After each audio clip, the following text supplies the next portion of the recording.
everyone's going to have is you are going to be required to be a citizen, an active citizen of this country. And so understanding what it means to be an American is something that everyone needs to carry with them. Whether you're going to be a doctor, business, engineer, school teacher, it doesn't matter.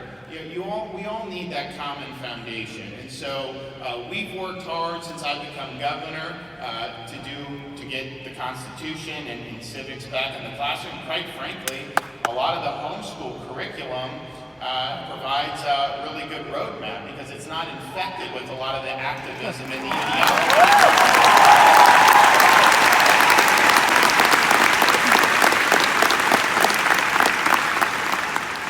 So we're working towards, in COVID, kind of because of the school year, this year was a little bit different, but our view is, and we're working that, in order to graduate from high school, you really should be able to pass a citizenship type exam, just like people who are naturalized immigrants have to pass.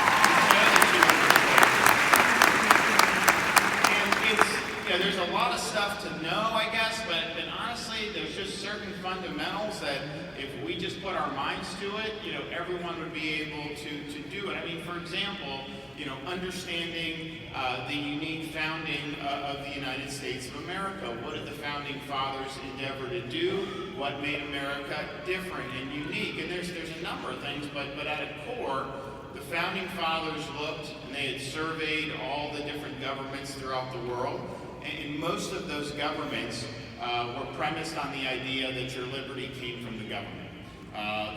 Maybe the king was endowed with power by God, but ultimately, whatever freedoms you have was a courtesy of the state. And so there were some people that enjoyed a lot of freedom. There were some people that enjoyed very little freedom, but that was a decision that was being made by government. The founding fathers said, no, that's wrong. They said, we as individuals are endowed by God with inalienable rights.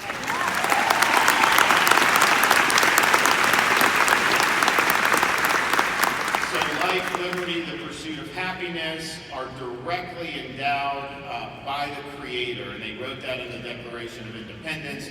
And then when it came time to create the Constitution, they understood that liberty being endowed directly to the people is not meaning that the freedom comes from government. In fact, we give government the authority to be able to do what we deem it should do, but that authority ultimately rests with us. And so you have a constitution that was crafted by we the people. It delineated certain discrete powers.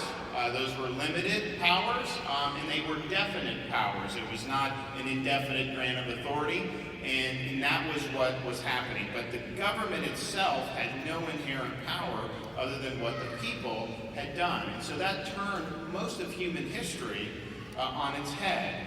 But if you don't understand that, and so the Bill of Rights, when they did the Bill of Rights, they weren't saying that the Bill of Rights, that the First Amendment is giving you the right to free speech or giving you the right to freedom of religion. No. You already possess the freedom to worship and the freedom to speak because those rights came directly from God. What the First Amendment does is it protects the rights that you already had against potential government intrusion. But that's a fundamental insight that I think everybody should understand who studies the history of our country and the founding of our country. And we also need to teach about, some of the people who were great leaders and really made the difference, whether that's George Washington, whether that's other founding fathers like Hamilton and Jefferson and Madison, whether it's people throughout history like Abraham Lincoln during the Civil War, other people that came in the 20th century fighting these big battles against Nazism, against communism. Very, very important that people understand this. You can't do that properly if you allow the curriculum to be hijacked by ideology. You cannot do this.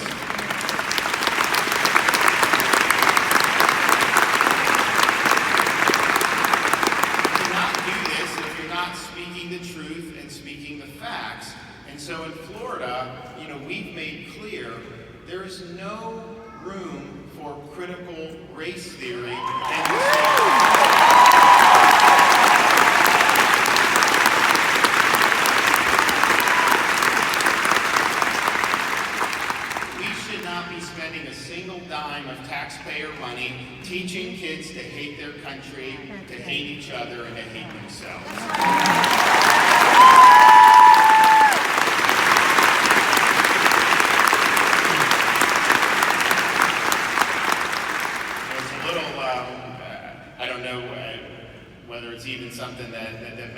number of people, if you think you want more or less people, but the better job we do in the state of Florida, you will have parents that have more confidence sticking with their current schools. The more this gets out of hand, I can tell you, you're going to have more homeschool families because they're not going to be, someone told my wife and I one time, your kids are basically an open book. And so the people that are in front of them that are teaching them, they're writing, pages of these books. And, you want to have people that you have confidence in. And if you see the curriculum being hijacked, if you see it being subservient, the facts being subservient to activism and ideology, that's not something I think a lot of parents are going to want to put up with. And so, but this is going to continue to be a perennial fight because I think the education system is something that some of the forces have latched onto, and they want to use it as a way to further an agenda. And so, we're going to have a lot of fight on our hands with critical race. I mean, it's one thing for us to say you can't do it. It's one thing for us. But I mean, man, sometimes it's going to be like playing whack-a-mole all across the state because you have people that just want to do what they want. But I think it's important, and I think but this is a larger issue of things that are going on in our country right now. If you look around and you see what some of this movement is doing, not just critical race, but to be basically denigrating our country time and time again. You look at corporate media institutions and what they do. I mean, basically, they lie for profit is their business model. They do not tell the truth. They try to smear people that they disagree with. And they pursue partisan narratives rather than reporting the facts. And indeed, they will actively suppress the truth if it conflicts with their narratives. And they are aided in this by the forces in big tech. You have big tech, which is now serving as a way to censor certain views that they disagree with. And how ridiculous has this made them look just in the last year?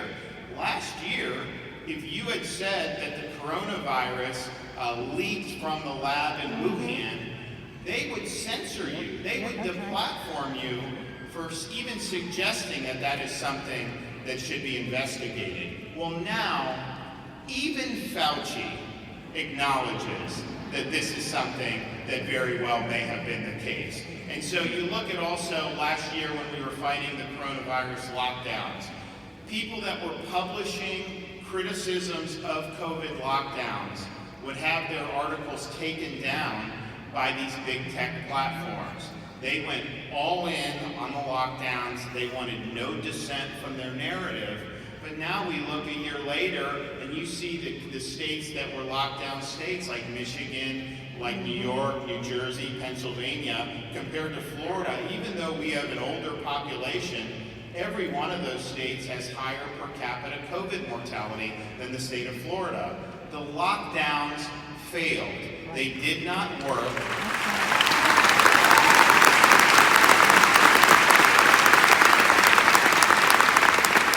They didn't work, but just think, had big tech not tried to smother debate a year ago, maybe we would have had a better debate about whether this was the right thing to do. And maybe some of those states wouldn't have gone down the roads that they did. And that would have meant the lives and livelihoods of untold numbers of people would have been better protected. And so this is really, really significant. But it's not just that. You also have big business that is deciding to basically go, quote, woke, and adopting some of these ridiculous political positions. And, my view on it is, look, your business, look, if you want to get involved on stuff and opine on things, I mean, honestly, you do have the right, but just understand, if you're parroting false narratives about Florida, if you're getting into our business, if you don't like voter ID or you don't like things that a vast majority of Floridians support, and you're going to try to smear things that we're doing, I'm fighting back against you.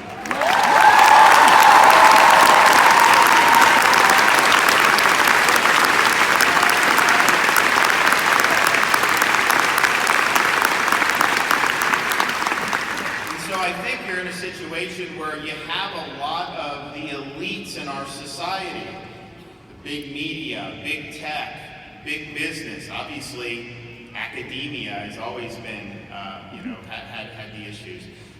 You have that, and they really are dedicated to pursuing certain ideologies and certain narratives.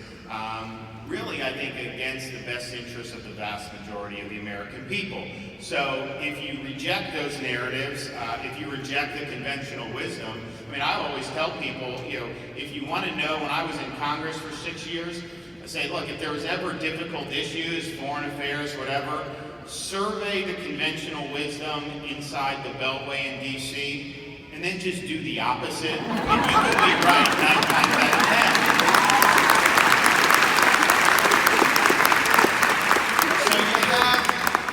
You've got a lot of, I think, a desire to pursue some of this. I think it's against the interests and against the values of the vast majority of the people. But I think that this movement, does command a lot of very powerful levers in our society. And so what that means is, if you want to stand up and fight back against that, you got to have some backbone. You got to have some courage. You got to be willing to hold your ground and hold the line against people who are going to come after you. We saw that in Florida when we were doing with the state, having the schools open and the businesses open. I mean, you would have thought, if you listened to these narratives, that we were doing the wrong thing, and they constantly, but you know what? I didn't get elected to kowtow to the corporate media. I got elected to serve people.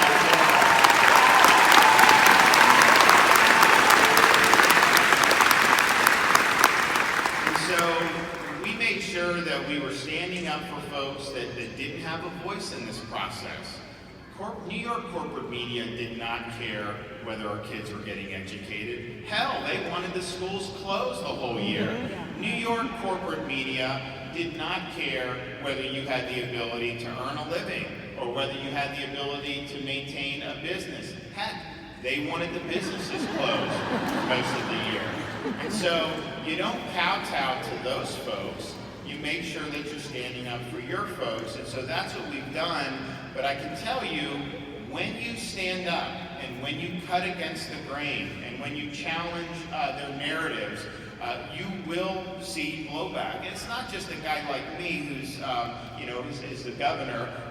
It's people in everyday communities who are standing up and standing on principle. I mean, you see some of these parents, these very brave parents going in, telling these school boards to stop putting these masks on these kids,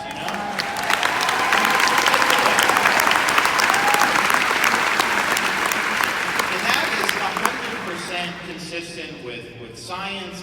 It's consistent with parental rights. I mean, you as a parent should have the right to decide how you send your kid to school, but it's the type of thing that it really much conflicts with the spirit of the age and kind of what the narrative is and all this. Although even that is starting to peel off a little bit, because they were getting themselves caught into knots because they were saying to everybody, we vaccinate.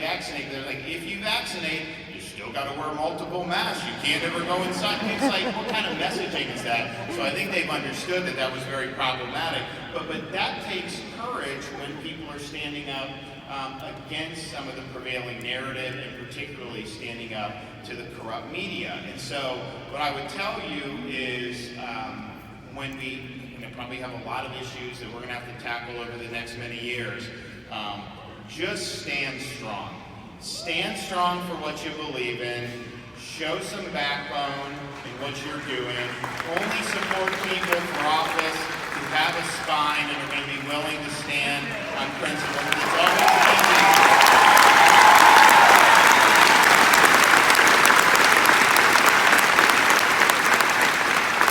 It's always easy to tell people what they want to hear when it's election time, but the question is, when the lights get hot, when the pressure builds, when you have to fight some of these battles, who's going to stand up and be counted, and who is going to go retreat, never to be heard from again? And so, if you show courage, if you show strength, I can tell you, there's people in your communities, there's people throughout this state who will be with you 100% of the way. And so for me, I will be standing the ground for the state of Florida. I will make sure to hold the line. And I can tell you this, I have only begun to fight for this state. God bless.